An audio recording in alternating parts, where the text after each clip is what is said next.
The morning light at Cape Gloucester came slowly pushing through the mist that clung to the palms and the soft mud of the airfield.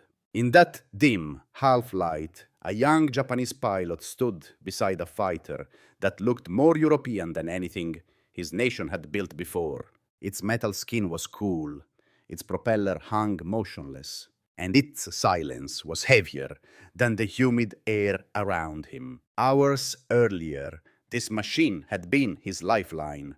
Now its engine refused to start. He had flown the Kawasaki Ki-61 for months, learning its weight, its temper, its promise. To him, the aircraft was not just a tool, but a companion shaped by ambition. Japan's attempt to craft a fighter that could stand beside a Lightning or a Messerschmitt. The Americans would one day call it the Ki-61 Tony, but to its pilots it carried another name, Ki-61 Hien, the flying swallow, built for a kind of war Japan could no longer afford. That morning, as Marines gathered offshore and the Pacific War shifted beyond Japan's control, the fighter's failure was more than a mechanical problem. It was a question history would soon answer. What happens when a nation's most advanced machine becomes an artifact in the hands of its enemy? Before that silent morning at Cape Gloucester, the story of the Kawasaki Ki-61 had begun in a very different place, inside the drafting rooms of Japanese engineers who believed their country needed a new kind of fighter. Early in the war, Japan's air victories came from lightweight, turn-tight machines like the Zero and the Ki-27. But by 1942, it was clear that such designs would not keep pace with the evolving demands of World War II aviation. American and European fighters were faster, heavier, and increasingly built around engines capable of absorbing battle damage. Japan needed something that could defend its far-flung empire against modern opposition. The answer, at least on paper, was the Ki-61 Hien, a sleek, liquid-cooled interceptor that broke with nearly every tradition of Japanese fighter design. It featured a semi-monocoque fuselage, self-sealing fuel tanks, and armor plate behind the pilot. Its heavy armament made it stand apart from older Japanese types, and its engine, a licensed derivative of the Daimler-Benz DB601, gave it a European profile that confused the Allied pilots the moment it appeared over New Guinea. This was the machine Japanese planners hoped could challenge the P-38 Lightning and restore balance to the air war. When the 68th Sentai became the first unit to receive the Ki-61 Tony, its pilots stepped into a different world. They were coming from the nimble Ki-27, a light, forgiving aircraft built for turning fights. The Hien was heavier, demanded discipline, and punished mistakes. But for men like Captain Shogo Takiguchi and Lieutenant Mitsuyoshi Toei, it also offered something rare in the Japanese arsenal: speed, firepower, and the promise of survival in head-on engagements. Training gave way quickly to combat. By mid-1943, the 68th Sentai had moved into New Guinea, where the air war had become a brutal test of endurance. Airfields were carved out of jungle mud. Parts were scarce. Engines overheated. Pilots fought in conditions that eroded both machines and men. Yet, the Kawasaki Ki-61 offered them a sense of parity. It could dive with American fighters, strike from altitude, and under the right hands, stand its ground against the Lightning. Among the unit's aircraft was the machine that would later be known simply as Manufacturer Number 263. Delivered in April 1943, it became Takiguchi's personal mount. For 8 months, he flew it through the shifting fronts of New Guinea, escorting Ki-38 bombers, intercepting American raids, and threading through monsoon storms that swallowed entire formations. The fighter's cockpit became his world, a tight cradle of metal glass, heat, and resolve. But the Hien's strengths came at a cost. Its half-40 engine was temperamental, prone to oil loss and temperature spikes. Ground crews worked miracles with limited tools, coaxing life out of a machinery never meant to operate so far from home industry. By December, engine failures were an almost daily concern. That fragility would set the stage for what happened at Cape Gloucester as American forces prepared to land and Japanese headquarters ordered all serviceable aircraft withdrawn. Takiguchi discovered what he had feared for weeks: his faithful Ki-61 Tony was no longer flight-worthy. Its engine refused to ignite. In a war defined by desperate choices, this was another small but devastating one. Leave the aircraft behind or risk everything for a machine that could no longer keep him alive. When American Marines swept across Cape Gloucester and seized the airfield on December 30th, 1943, they found more than abandoned equipment scattered among the palms. Hidden beneath fresh-cut foliage lay a nearly intact Kawasaki Ki-61, Takiguchi's manufacturer number, 263. Its fuselage bands still showed through the camouflage. The eagle marking near the cockpit identified it unmistakably as a command aircraft. For the Allied intelligence teams that soon arrived, it was an extraordinary find. Until that moment, no complete example of the Ki-61 Hien had ever fallen into American hands. Technical Air Intelligence Unit officers descended on the machine with urgency. They measured every surface, traced every cable, documented every fitting and rivet. What they uncovered challenged years of rumor and speculation. Allied pilots had long suspected that the mysterious Tony was a German design smuggled into Japanese service, perhaps an imported Messerschmitt or a Macchi built under license. But as the panels came off, the truth revealed itself: the Ki-61. Tony was thoroughly Japanese in its engineering, a fusion of foreign inspiration and domestic ambition. The airplane was shipped to Eagle Farm in Australia, where technicians sought to coax the silent machine back into the air. The original problem, a failed magneto, was almost insultingly simple. Once replaced, the A40 engine started with the smooth hum expected of its German lineage. Soon, American test pilots were airborne in a fighter that only weeks earlier had been intended to destroy them. Their reports confirmed what frontline pilots in New Guinea had sensed: the Kawasaki Ki-61 was unlike other Japanese fighters. It dove with remarkable stability and held together under stress that would shear wings of lighter designs. It carried heavier machine guns than most Japanese interceptors, and its narrow fuselage sliced cleanly through the air. In energy-fighting attacks built on speed, altitude, and momentum, the Hien could be deadly. But limitations emerged quickly. The Ki-61's high wing loading made it unforgiving at low speed. In tight turns, it stalled abruptly, ceding the advantage to more agile opponents. Against the Zero, this meant vulnerability in classic dogfights. Against American naval fighters, the consequences were even sharper. The F-6F Hellcat could outclimb the Tony. The F-4U Corsair was faster across the board. Both carried armament that could shatter the Hien with a single burst. Side by side, they reflected the industrial divide shaping the World War II aviation landscape. Still, the Ki-61 Hien earned respect within the test community. Pilots noted that if flown properly, kept fast, kept high, kept out of horizontal turns, it could surprise even elite American fighters. It was a machine designed for a kind of war that Japan aspired to fight: a battle of speed, discipline, and controlled aggression.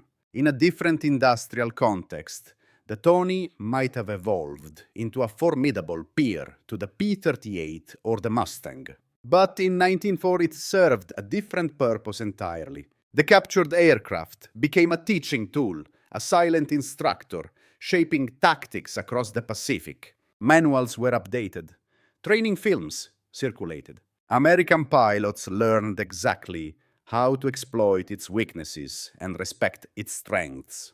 In this way, Takiguchi's abandoned fighter influenced a war it would never again directly fight. While the captured Kawasaki Ki-61 was being restored to flight in Allied hands, the man who had once flown it was fighting for his life over New Guinea. Only 5 days before he abandoned, manufacturer number 263, Captain Shogo Takiguchi, had taken off on an escort mission near Wewak. The sky was thick with American opposition that morning. P-38 lightnings sliced into the Japanese formation, their heavy guns raking through the bombers and their escorts. Takiguchi's Ki-61 Hien was hit several times. Flames spread along the fuselage. He did not bail out. His aircraft crashed into the jungle near Hansa Bay, ending the life of one of the Hien's most skilled pilots at just 25 years old. His unit, the 68th Sentai, suffered a similar fate. Throughout late 1943 and early 1944, the Sentai endured a campaign defined by attrition rather than maneuver. The Ki-61 Tony, already demanding in maintenance, became increasingly unreliable. Its Hei-40 engine, built under immense wartime strain, was prone to bearing failures, oil leaks, and sudden power loss. Spare parts rarely arrived. Mechanics improvised repairs with inadequate tools, keeping aircraft barely airworthy, while the Americans enjoyed an industrial supply chain that spanned oceans. By March 1944, the 68th Sentai was effectively destroyed. Its surviving pilots scattered into other units or forced into ground combat roles as Japan's position in New Guinea collapsed. Meanwhile, manufacturer number 263 had begun a second life. Painted in American markings and assigned the test serial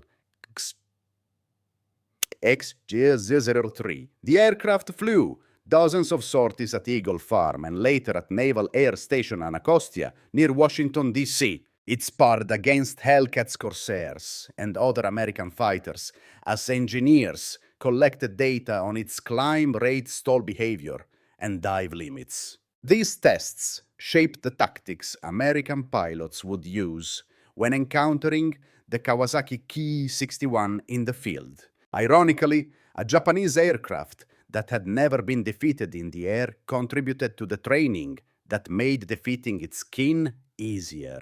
But the aircraft's borrowed life came to an end in a way that echoed its troubled past. On July 2nd, 1945, XG003 crashed near Yanceyville, North Carolina. The cause was painfully familiar: engine failure. Metal particles were found in the oil system, signs of bearing deterioration.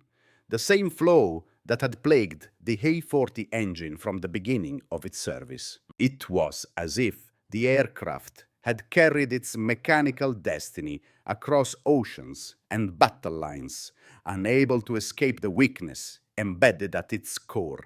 The tragedy of the Ki-61 Hien was never a matter of design alone. It was a machine caught between ambition and industrial reality. Japan could produce skilled pilots like Takiguchi Toei and their comrades. It could design a fighter with the speed and firepower to challenge its adversaries.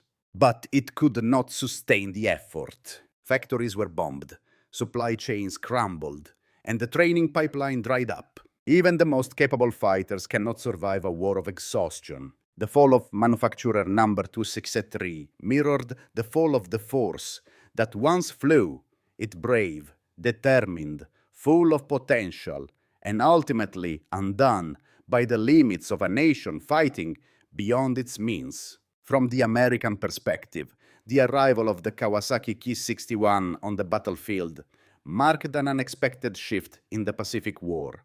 For years, US pilots had grown accustomed to fighting lightweight Japanese aircraft machines that excelled in turning combat but crumpled under high-speed dives or concentrated gunfire.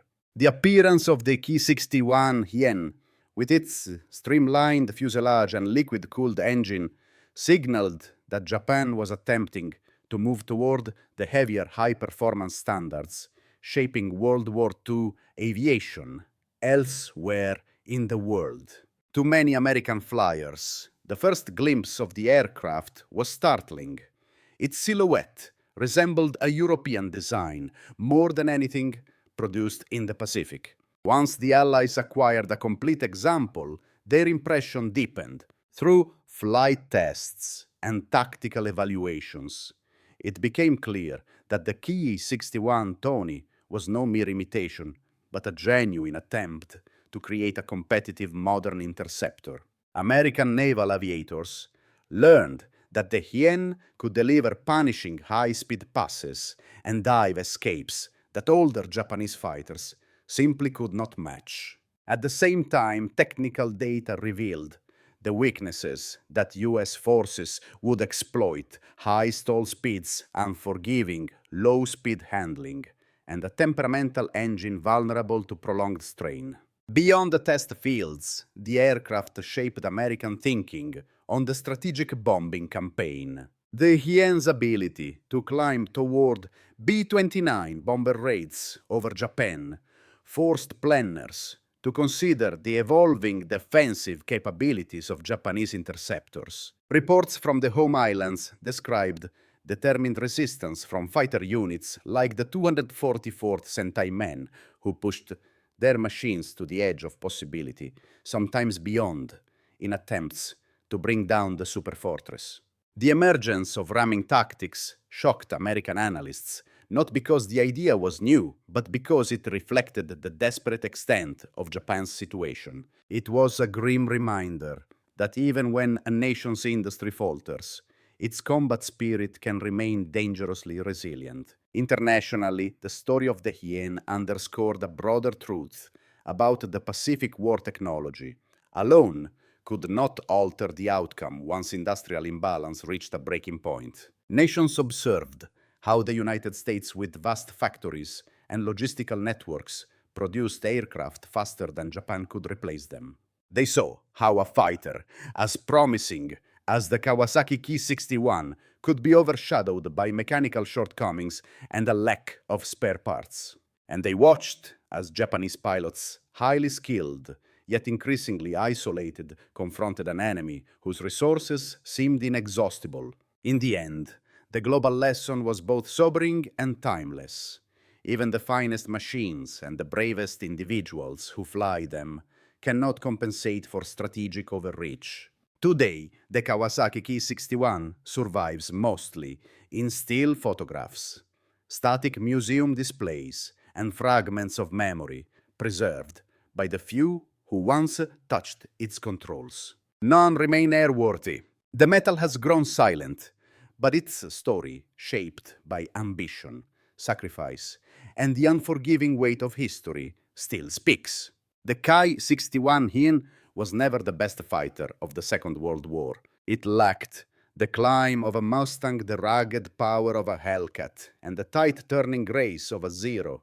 Yet it stood for something more than pure performance. It represented Japan's attempt to build a modern machine capable of meeting the world's leading air forces on equal terms. And its pilots, from Takiguchi and Toei in the jungles of New Guinea to Kobayashi and Shinomiya above the burning skies of Tokyo, proved what determination could achieve, even as the war slipped beyond their control.